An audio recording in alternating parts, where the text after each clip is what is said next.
que es la parte de emergencia, y lo que siempre les recalco, les vuelvo a recalcar y recalcar y recalcar, es que nosotros trabajamos para un,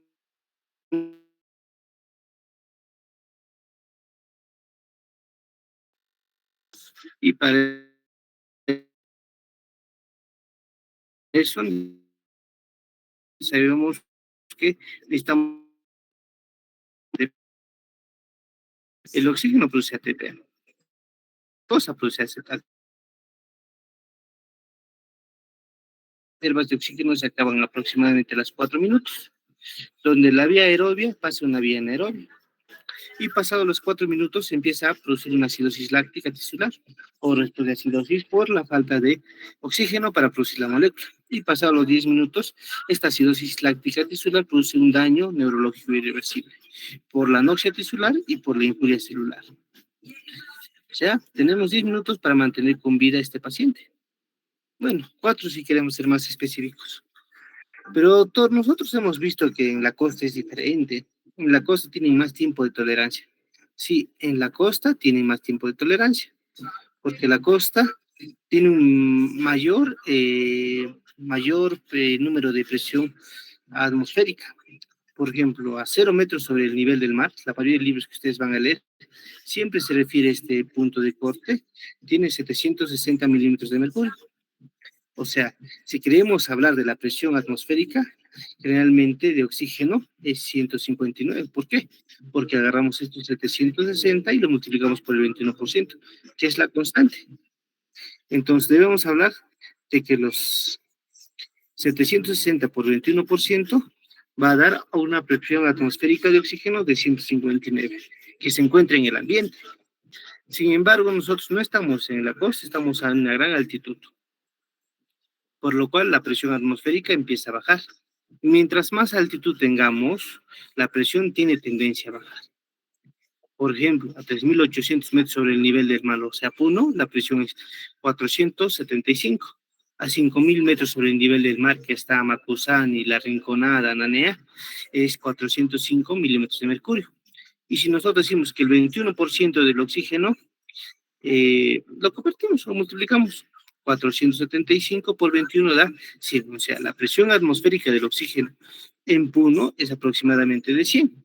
Y si hablamos de 405 en Macusani o en lo que es La Rinconada, obviamente va a ser menos. Acá en el nivel de la costa tenemos mayor oferta y a nivel de la altura tenemos menor oferta. Por eso es el famoso mal de altura, que suben a la altura, al de altitud, y empiezan a sufrir. Entonces, doctor, ¿cuánto es lo que realmente ingresa a un paciente? Si hablamos de los libros de medicina, la mayoría habla sobre estos valores. Habla sobre a nivel del mar. Como nosotros teníamos una presión atmosférica a nivel del mar de 159, estos 159 tiene que vencer la presión del vapor de agua que se encuentra en las vías respiratorias. Y este valor es aproximadamente 47, sea en la altura o sea en la costa, porque es un valor estándar. Entonces, si hacemos la diferencia, 760 menos 47 por 21%, llega al nivel alveolar, la presión alveolar del oxígeno, aproximadamente 149, pero a nivel del mar. Sin embargo, si nosotros hablamos de la altitud, por ejemplo, en Puno, que es 3.800 metros sobre el nivel del mar, esto tiene una presión atmosférica del oxígeno de 100, y esto tiene que vencer también la presión del vapor de agua. Y hacemos 475 menos 47 por 21, aproximadamente 90 milímetros de mercurio. O sea, la presión o la oferta a nivel de la altura es mucho menor que a nivel de la costa.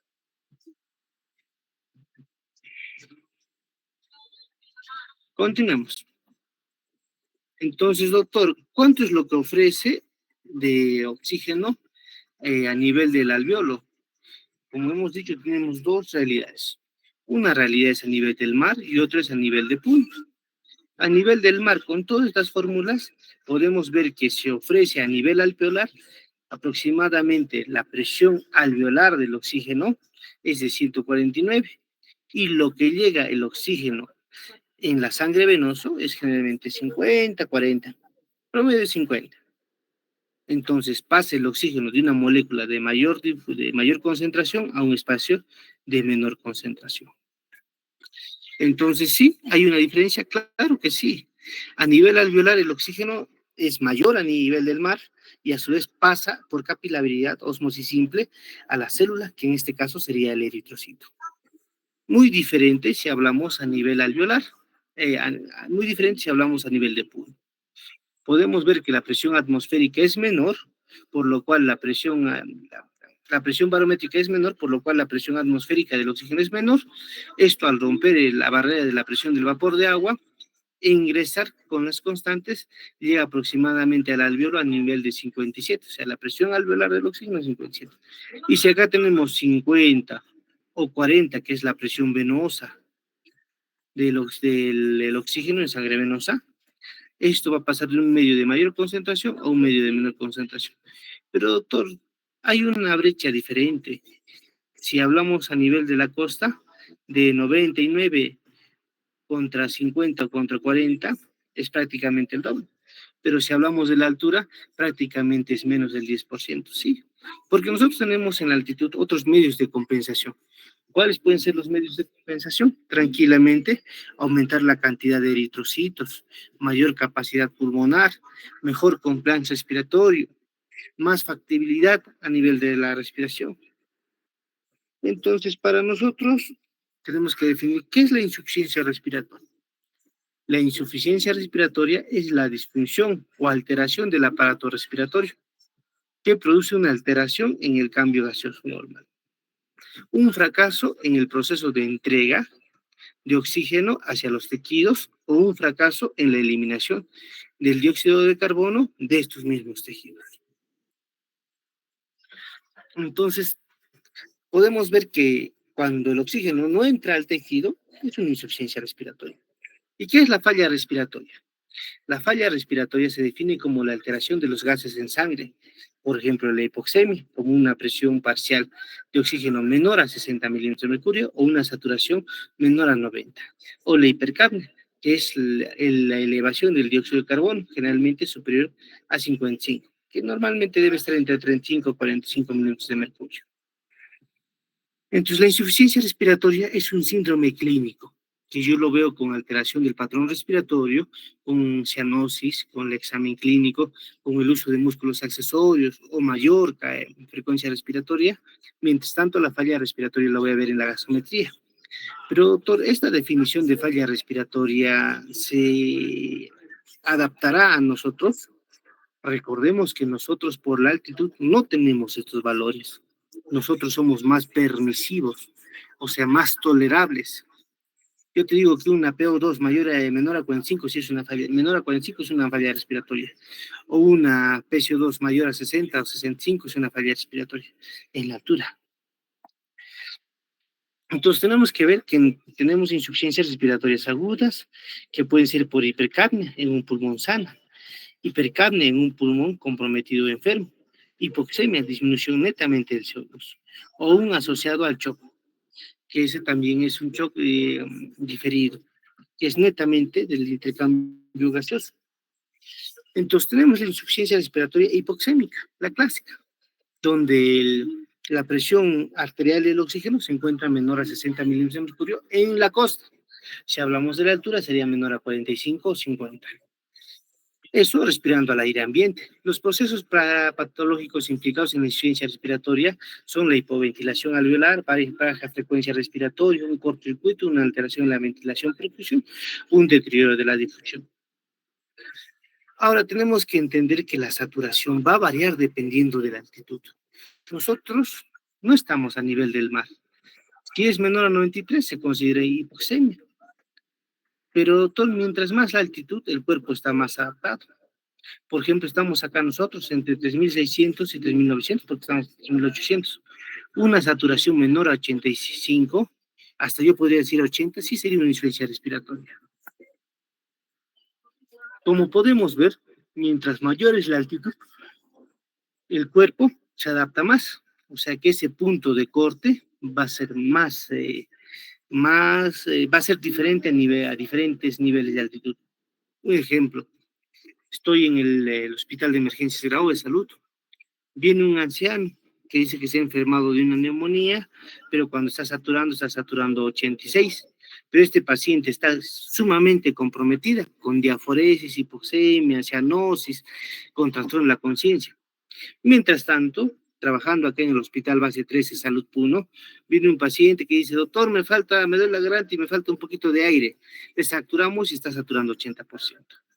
¿Por qué este habitante de la costa, que está saturando 86, tiene ese patrón clínico?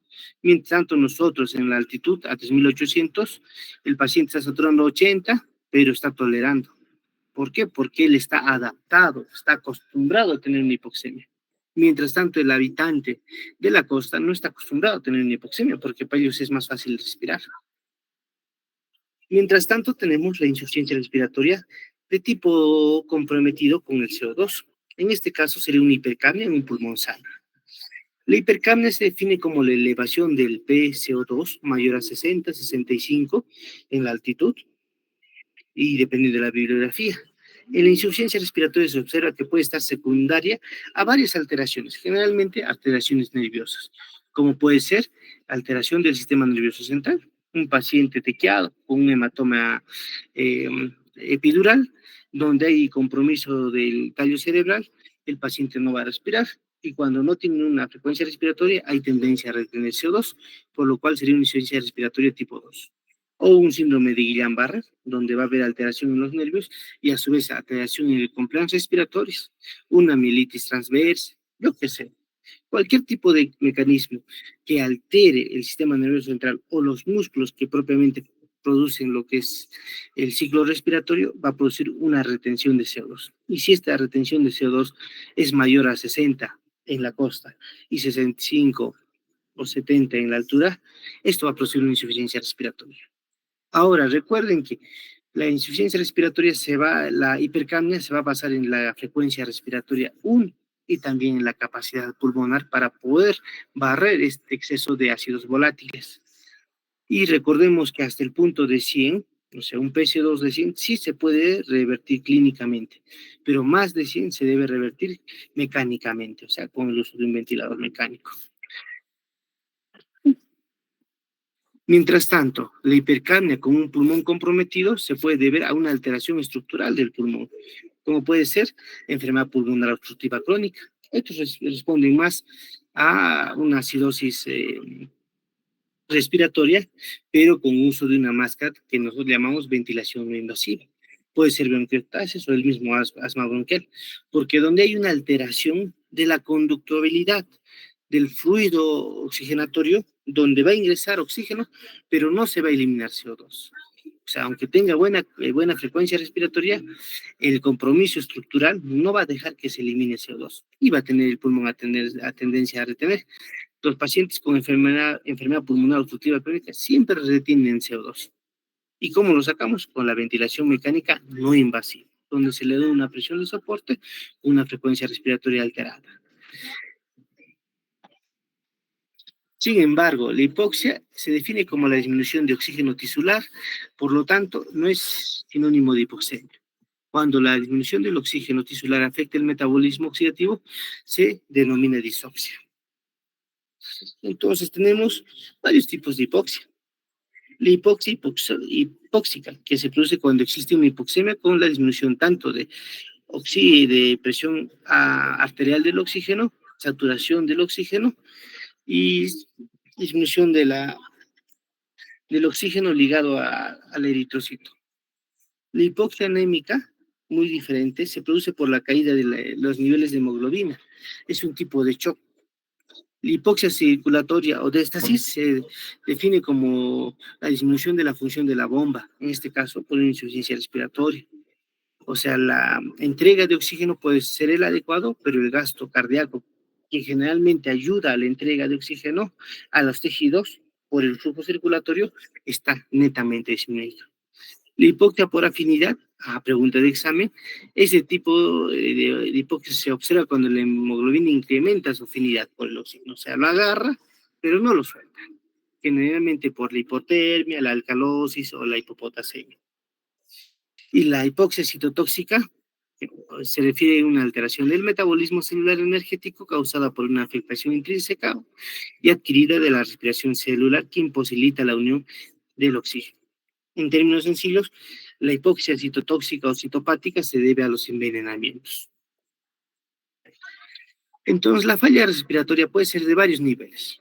Puede ser a un nivel neurológico, o sea, la bomba respiratoria, que en este caso sería la médula espinal y sobre todo el diafragma, están alterados. Si está alterado el sistema nervioso central, puede ser por hemorragias o isquemias, traumatismo cráneoencefálico, accidente cerebrovascular. Si está afectado por medicamentos, como puede ser el diazepam o alprazolam, que tienen tendencia a producir una disminución de la frecuencia respiratoria y el paciente tiene tendencia a retener CO2, o una encefalopatía metabólica. La más clásica es renal y la hepática. Esos dos pueden producir una retención de CO2. Mientras tanto, si estamos hablando de la bomba muscular, vamos a estar hablando de la alteración del diafragma.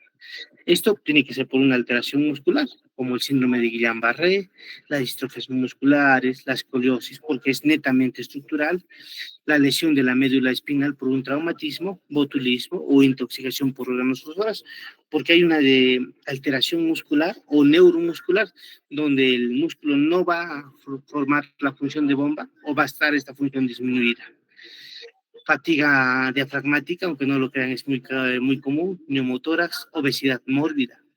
Eso tiene su capítulo aparte. Derrame pleural o hipertensión abdominal. Por ejemplo, los pacientes neurocríticos siempre tienen tendencia a hacer hipertensión abdominal. Otro tipo de falla respiratoria es la falla cardiovascular, donde podemos decir bien está afectado el corazón o bien está afectado la cañería, la parte vascular. Si el corazón como bomba no eyecta sangre y no le manda un flujo que pueda entregar el oxígeno a los tejidos, se va a llamar insuficiencia cardíaca. Puede ser por un infarto agudo de miocardio, puede ser por un edema pulmonar cardiogénico, por una insuficiencia valvular, como puede ser una insuficiencia mitral o una estenosis mitral. La idea es que el corazón esté fallando. Pero si el corazón está bien y las cañerías están mal, puede ser una hipertensión pulmonar aguda o un embolismo pulmonar. Y lo que a nosotros nos interesa, la falla respiratoria netamente pulmonar, que es lo que la mayoría de los libros refiere, que puede ser por una alteración alveolar o por una alteración de las vías respiratorias. Alteración alveolar, lo más común, infarto pulmonar, edema agudo pulmonar cuando estamos en la altura, neumonías, aspiración o broncoaspiración, inhalación de gases o tóxicos. Una parte común es la inhalación de gases o aire caliente que quema los pulmones en los incendios. Hemorragias alveolares difusas cuando hay una transfusión múltiple, contusión pulmonar, que aunque no lo crean es más común y frecuente lo uno que quisiera, se trata con corticoides únicamente, y neumonía eosinofílica o embolismo grave. Sin embargo, si las vías aéreas están alteradas, puede ser por un espasmo de las vías respiratorias, como una crisis asmática, espasmo angioedema, parálisis de las cuerdas vocales, que es menos frecuente, o el edema post-intubación. Después de lo que es el COVID, este edema se ha convertido en necrosis y esta necrosis en estenosis. Todo paciente que ha pasado por UCI tiene tendencia a tener estenosis. ¿Por qué? Porque ha sido intubado. Y ustedes saben, cuando les colocan un tubo y inflan el CAP o la bomba de goma que nosotros llamamos, esto puede producir una isquemia local por la presión o la fuerza que ejerce sobre este tejido.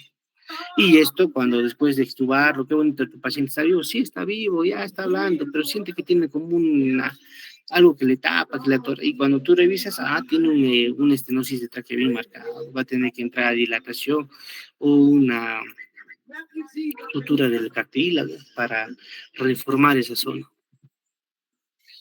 Entonces, la insuficiencia respiratoria puede ser netamente pulmonar alveolar o puede ser incapacidad de la caja torácica. Si es alteración del pulmón o del alveolo, se va a llamar tipo 1 por oxígeno. Y si es una alteración de la caja torácica, se va a llamar tipo 2 o hipercápnica.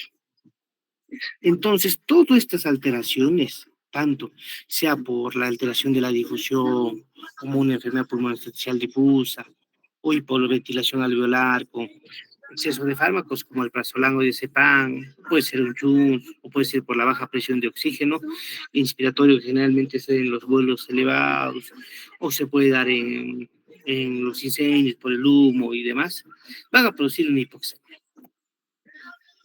Entonces, ¿qué mecanismos producen la hipoxemia?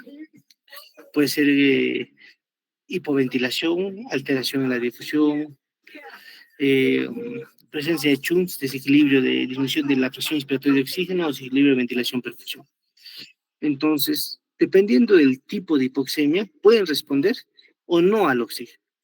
Casi todas responden al oxígeno de una forma positiva, porque si hay una disminución del flujo, le das oxígeno, mejora. Si hay una hipoventilación, le das oxígeno, mejora. Si hay un chunks, le das oxígeno, no siempre mejora, es pocos casos.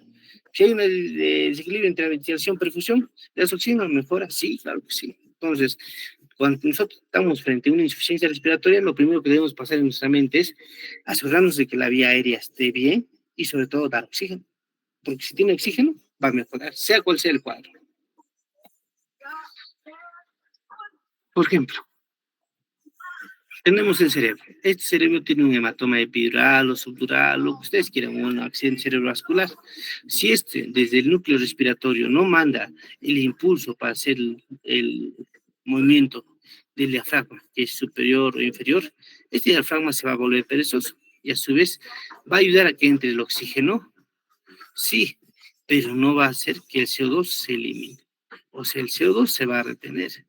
¿Por qué? Porque hay una alteración en cualquiera de estas, de las partes de esta vía. Tantos puede ser cerebral, nerviosa, muscular o neuromuscular.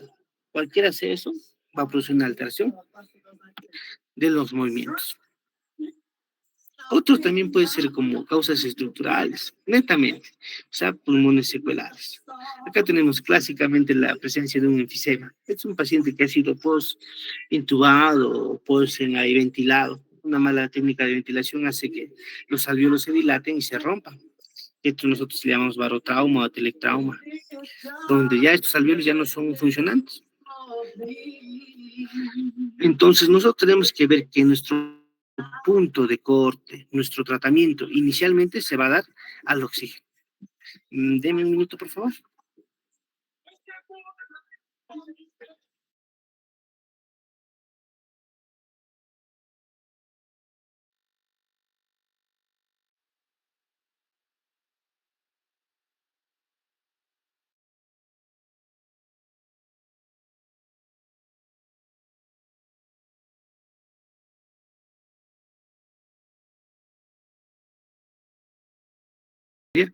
Tenemos que dar sí o sí oxígeno.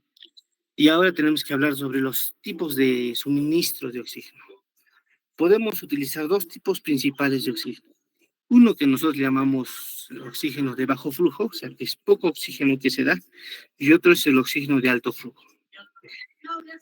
El de bajo flujo, ya ustedes ya lo conocen, lo han visto muchas veces, generalmente es la cánula binasal, la máscara simple o la máscara con reservorio. Puede ser este de reinhalación parcial o de no reinhalación mediante las válvulas.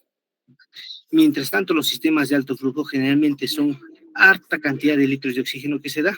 ¿Para qué? Para formar un sistema Venturi, donde va a haber una mezcla tanto del reservorio como del nebulizador. El sistema de bajo flujo solamente suministra oxígeno. Mientras tanto, el sistema de alto flujo busca la eliminación del CO2, por eso es alto flujo. Entonces, de acuerdo a nuestro tipo de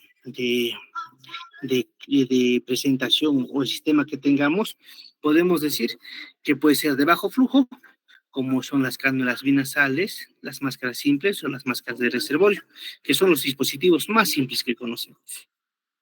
Los de alto flujo, los más simples, es la máscara Venturi, que ustedes ya lo han visto, o los famosos tubo en T, que se utilizan en unidades críticas, sobre todo para el DCT de ventilación mecánica. Pero hay otros dispositivos que también son complejos, o son dispositivos más caros. Un ejemplo es el de bajo flujo, el Geovent que estaba, o el famoso Voltran que estaba de moda cuando hubo pacientes con ventilación mecánica o con la necesidad de ventilación mecánica a presión de soporte, donde se les intubaba, pero no tenían ventiladores mecánicos. Entonces, ¿qué han hecho? Les han puesto el sistema Geovent, que es un sistema de bajo flujo, pero es un sistema más complejo. Otro también es la bolsa mascarilla máscara. Ese sistema ustedes lo conocerán como el famoso AMBU. Este sistema de AMBU es un sistema de bajo flujo, pero es un dispositivo complejo porque ustedes dan una presión de soporte y una presión de insuflación. Mientras tanto, los sistemas de alto flujo son sistemas más caros, como pueden ser las mascarillas de traqueostomía, las gafas nasales de alto flujo, que sí hemos visto en pacientes con ventilación mecánica. Lo único malo es que tenemos que decirle al paciente que siempre cierre la boca para que el sistema pueda dar una presión de soporte, una ventilación mecánica invasiva y sobre todo, bueno, no invasiva y sobre todo la invasiva. Doctor, ¿de qué depende que un sistema se llame de alto flujo o bajo flujo? Depende de la cantidad de oxígeno que gasta. Generalmente, en todos los libros que he revisado, no hay un punto de corte que diga 35 litros más, menos. Otros dicen 20, 15 litros. Generalmente se convierte de bajo a alto flujo a partir de los 20 litros hasta un máximo de 40 litros. ¿Por qué 20 litros? Porque a 20 litros, o la fuerza de 20 litros de salida, produce un sistema Venturi. Y en algunos pacientes, cuando el sistema es más grueso, o sea, el dispositivo, el diámetro es más elevado, van a necesitar unos 40 litros para producir este sistema Venturi o de mezcla. En los niños es obviamente menos, porque ellos tienen menor cantidad de uso y menor diámetro en lo que es el sistema, o sea que 10 litros y en los lactantes 5 litros sin ningún problema. Entonces empezaremos a describir estos sistemas. El más común que tenemos es este de nosotros, el sistema de la máscara. Puede ser de máscara simple. ¿Va a dar oxígeno a las vías respiratorias? Claro que sí.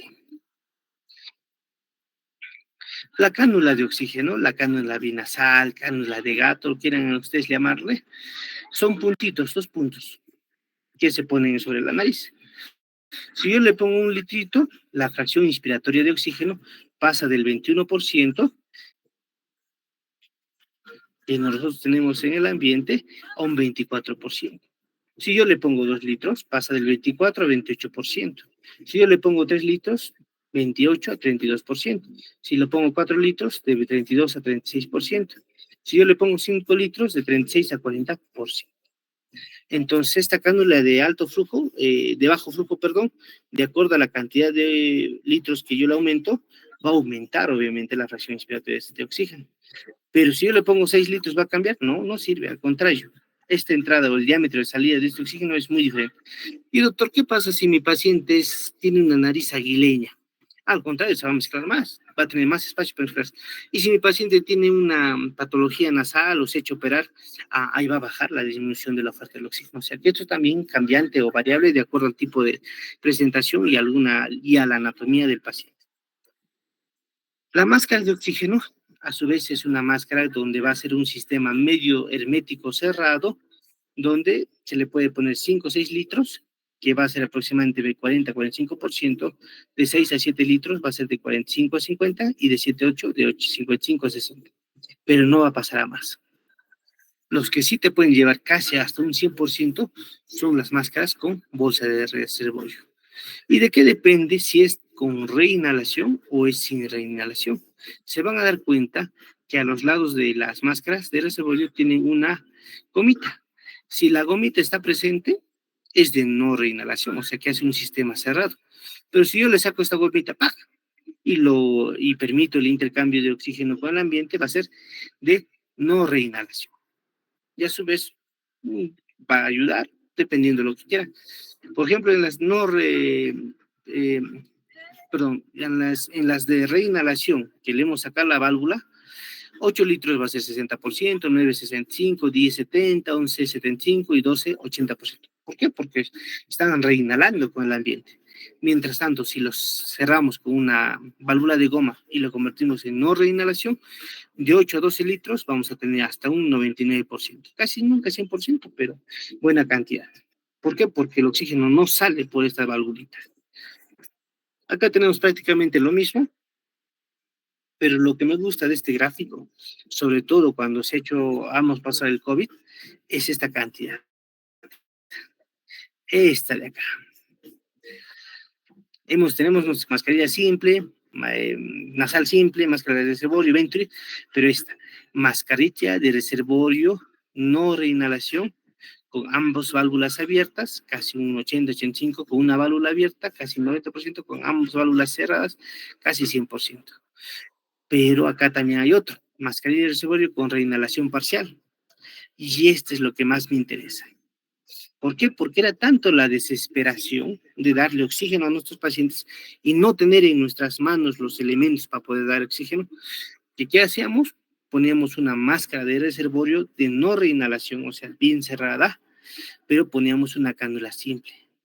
¿Por qué? Para tener una presión de soporte. Doctor, usted nos ha hablado de presión de soporte y presión de soporte. ¿Qué es el presión de soporte? La presión de soporte es la cantidad de oxígeno que evita, o cantidad de aire, perdón, que evita el colapso alveolar. O sea, si yo tengo acá mi alveolo o mi globito, si quiero llamarlo, si yo saco todo el aire, este alveolo va a colapsar. Pero si yo solo saco una cantidad, este alveolo se va a desinflar.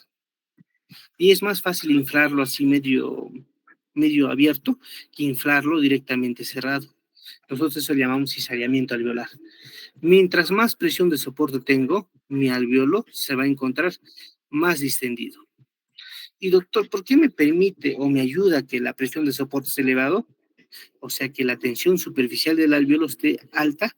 ¿Para qué? Para que exista un buen intercambio de oxígeno. Porque si mi pulmón está, mi alveolo está colapsado, o sea, mi presión de soporte está abajo, o está cizallado, el intercambio no va a ser efectivo.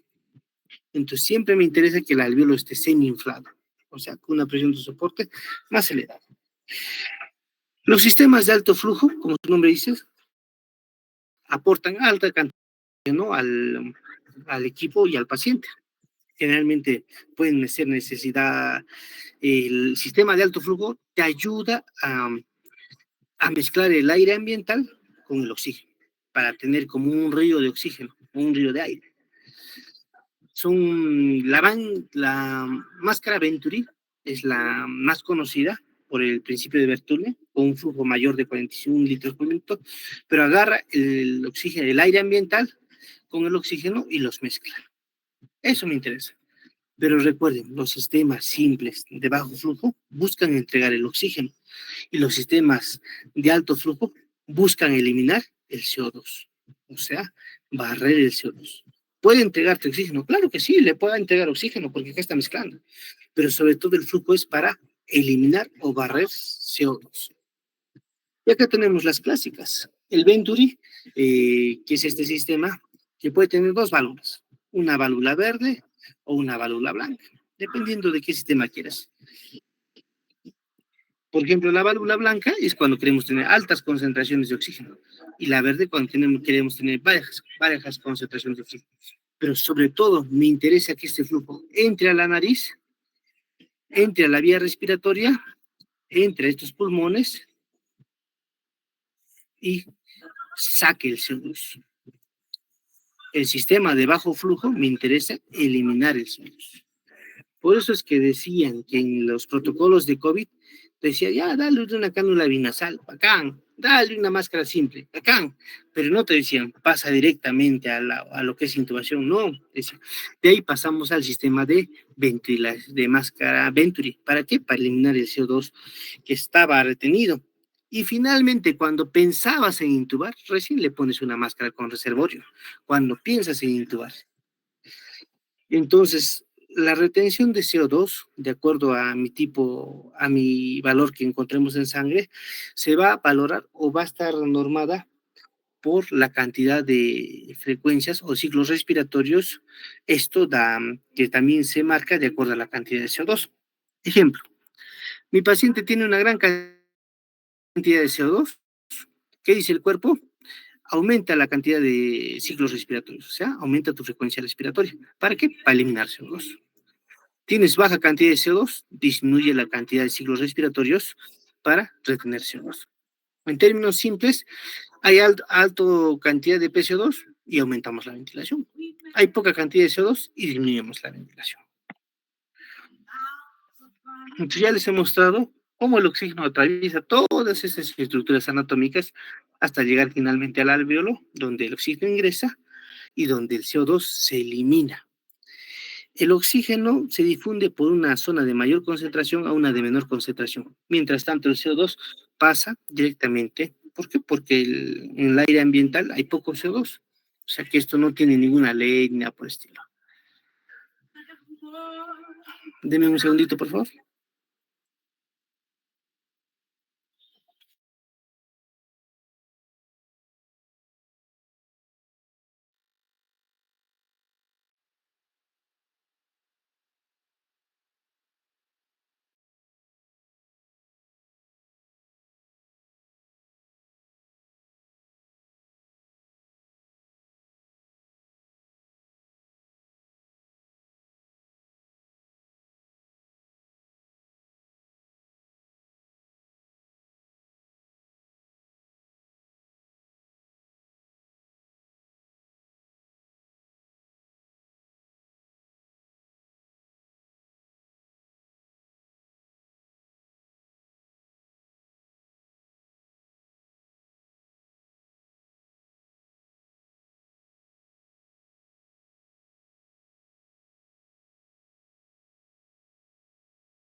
Las capacidades del corazón ustedes lo han hecho en fisiología.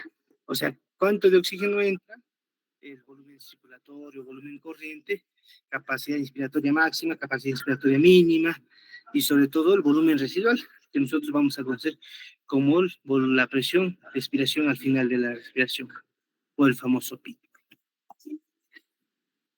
Indiferentemente del paciente, porque muchas veces lo miden de acuerdo al peso, pero la idea original es de acuerdo a la talla, no tanto el peso. Puede ser un paciente con una talla baja, pero con gran peso, y a su vez su volumen corriente va a ser muy disminuido en comparación a su talla. ¿Qué significa? Que si yo tengo una presión, un peso alto, esto va a limitar mi frecuencia respiratoria, va a limitar mi distensión alveolar. A ver, ¿cómo les explico? Piensen que el alveolo es un globito.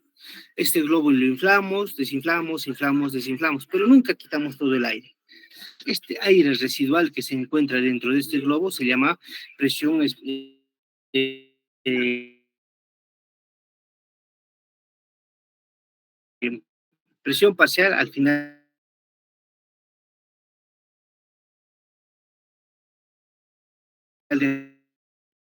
del volumen respiratorio, o volumen tidal, que es la cantidad de volumen de aire que va a entrar. La ventilación mecánica se puede deber a dos cosas. Una es meterle una cantidad de mantener el un poquito más dilatado.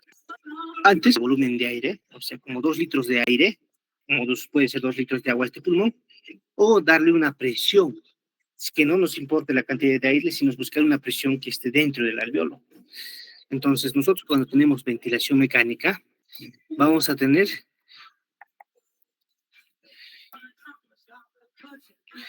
dos cosas. La máquina lo que va a hacer es meter oxígeno. Y esto puede meter tanto por volumen, yo le digo a la máquina, mete un volumen de 500 y sácame este volumen de 500. Y la máquina me dice, ya, meto 500 ml de aire y saco los 500 ml de aire. Pero si mi paciente es muy pequeño, este pulmón se va a distender o dilatar. Si mi paciente es muy grande, este pulmón va a ser, esta cantidad va a ser insuficiente. O puedo decirle, sabes que no me interesa cuánto volumen tú coloques. Yo quiero que la presión a nivel de las vías respiratorias sea aproximadamente de 18 centímetros de agua. Entonces va a meter una cantidad de aire que puede ser 600, 700, hasta buscar esta presión de 18. Y cuando llega a la presión 18 va a parar. Entonces, nuestra ventilación puede deberse por un volumen determinado de aire que metes al pulmón o por una presión determinada que tú coloques. El volumen, generalmente por un volumen tidal entre 6 a 8. ¿Ya? Si mi paciente pesa 50 kilos, tendría que darle aproximadamente 300 a 400 ml. Medio litro de agua. Medio litro, una botellita de gaseosa pequeña. Ese es por volumen. ¿Dónde está? Y si yo le digo que sea por presión, esto va a entrar una cantidad de volumen hasta llegar a una presión que yo determine. Generalmente es entre 15, 18, hasta 20, 25 como máximo, porque el alveolo aguanta presiones hasta de 18, máximo 25, que no recomiendo, porque después de los 25 se va a empezar a dilatar y hasta puede reventar. Por eso, generalmente cuando hablamos de presión de soporte o presión, volumen presión o ventilación mandatoria por presión, vamos a hablar que solamente se dé una fuerza de presión, aproximadamente 18, 19, máximo 20. Entonces, tenemos dos cosas. Uno que es el volumen que puede ingresar y otra cosa es la presión que puede ingresar. Sea el equipo que ustedes deseen. Si es un equipo de última tecnología, va a tener los dos sistemas. Si es un equipo de hace 5 años, va a tener los dos sistemas. Flujo. Como cualquier río, cualquier tubería, vamos a decir, ¿cuánto volumen de litros va a entrar en 1 minuto? Si mi flujo es alto, tu pulmón puede ser abruptamente inflado. Si tu flujo es bajo, el pulmón va a ser inflado lentamente, pero no te va a alcanzar para que tú hagas un ciclo respiratorio normal. Y este patrón de flujo, o sea, puedes darle acelerado, puedes darle desacelerado, puedes darle cuadrado o puedes darle sinusoidal, dependiendo de lo que uno busque. Generalmente yo les recomiendo un sistema cuadrado, es más sencillo. La frecuencia respiratoria es lo que ustedes respiran, generalmente de 8 a 12. Si su paciente está reteniendo CO2, ya les he dicho, tienen que aumentar la frecuencia respiratoria. Aumentar la frecuencia respiratoria va a eliminar el CO2, sí, pero también tienen que aumentar el volumen tidal, porque así vas a distender este volumen, este pulmoncito, y vas a limpiar o barrer. Tiempo inspiratorio, expiratorio, generalmente nosotros inspiramos en un tiempo y expiramos en dos. O sea, tomo aire en 1.33 segundos y yo boto aire en aproximadamente 2.66 segundos. O 3 segundos y medio, 3 segundos con dos. Un tiempo, dos tiempos. La sensibilidad o gatillo es la capacidad de la máquina a reconocer un esfuerzo respiratorio. O sea, si mi paciente jala el aire por su propia voluntad, la máquina tendría que ayudar. Estos gráficos ustedes ya lo van a ver. Todos los gráficos de ventilación siempre tienen un punto de presión, un punto de volumen y un punto de flujo. Por ejemplo, acá tenemos que ver que nuestra presión, nuestro volumen está llegando hasta un punto y nuestra presión está llegando a otro punto. Este ¿cómo se llama? Es, es un sistema de ventilación mecánica asistida por volumen, porque todos los volúmenes llegan hasta este punto, toditos. La presión puede aumentar o disminuir de acuerdo al tipo de pulmón, pero todos llegan hasta el punto. Mientras tanto, si hablamos de un sistema de presión, el volumen va a variar. Ahora, algo que diferencia al paciente si está despierto o está durmiendo es el disparo. Acá, por ejemplo, el paciente está haciendo un esfuerzo respiratorio. Cuando yo tomo aire es una presión negativa. Cuando yo boto aire es una presión positiva. Pero la ventilación mecánica solamente te da presiones positivas porque te está inflando el pulmón. Esa es la gran diferencia. Mm, Acá está. Doctor, yo he visto en el COVID que muchos hablaban sobre el reclutamiento, muchos hablaban sobre mejorar el PIB, todos hablaban de eso, es cierto.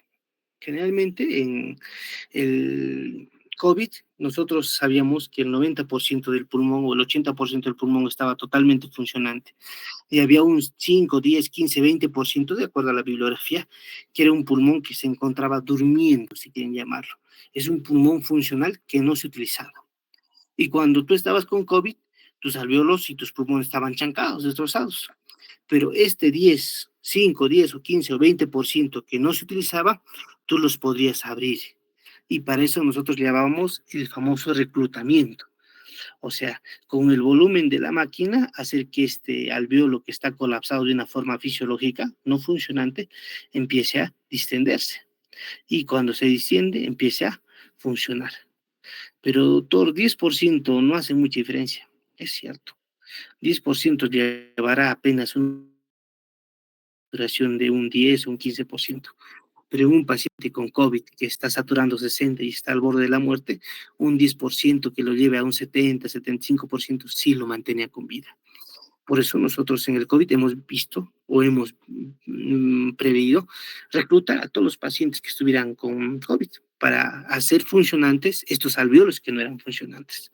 Y así da un mejor soporte al paciente.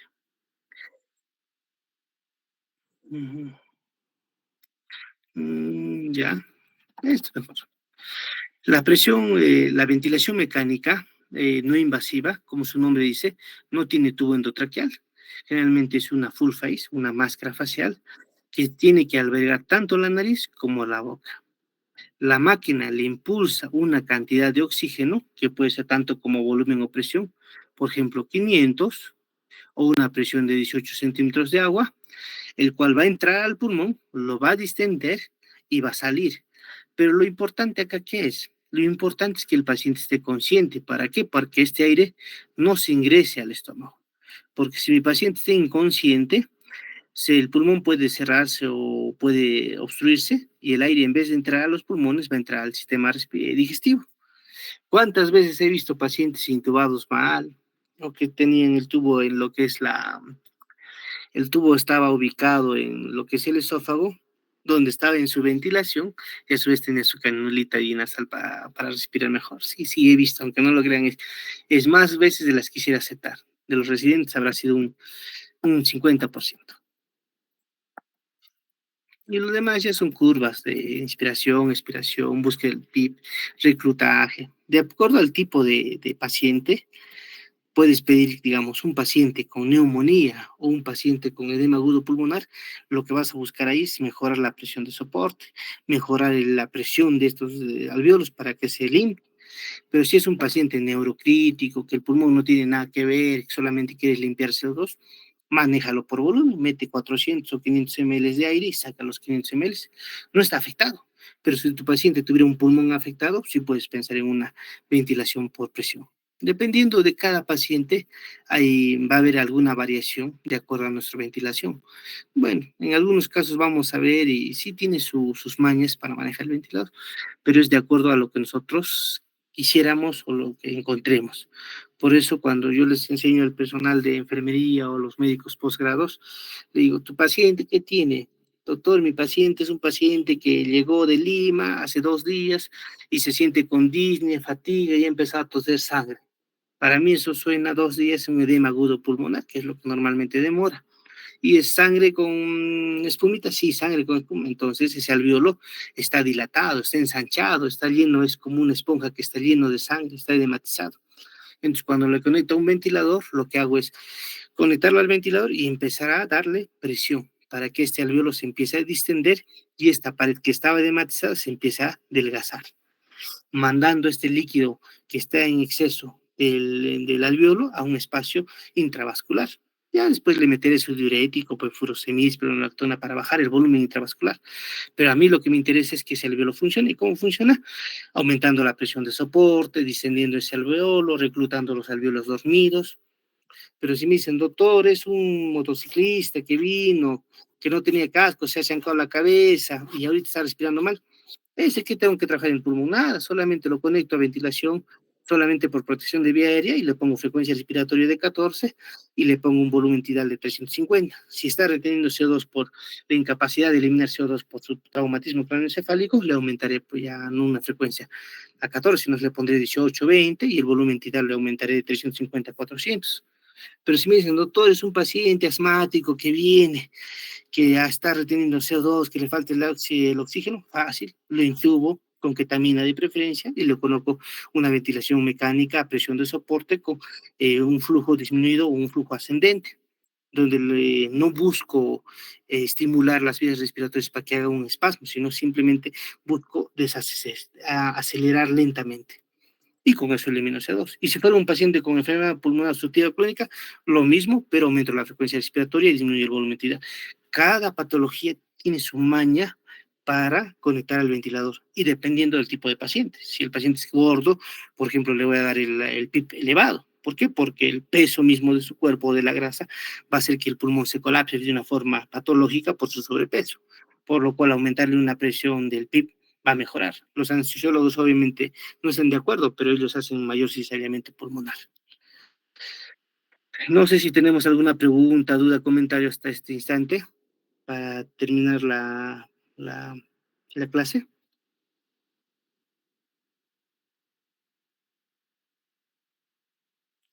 Como su delegado les ha dicho, el examen se ha retrasado un mes. Voy a hablar con los jefes de la universidad para que podamos colocar nuestras notas el siguiente mes, para que puedan tener en ahí más acceso a la información y tengan tiempo de estudiar. Si mal no me equivoco, los libros le están entregando mañana o pasado mañana más tardar para que ya puedan revisar y revisar los temas. Prácticamente todo va a venir del libro que tenemos de guía, así que va a ser fácil para ustedes. No se preocupen, muchachos. Cualquier pregunta, duda, comentario, nos mencionan para ya culminar esta clase. Ok, doctor, gracias. Gracias. Listo, un gusto en saludarles. Hasta luego. Muy amable. Hasta luego, doctor. Gracias, doctor. Gracias, doctor.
Gracias por la clase.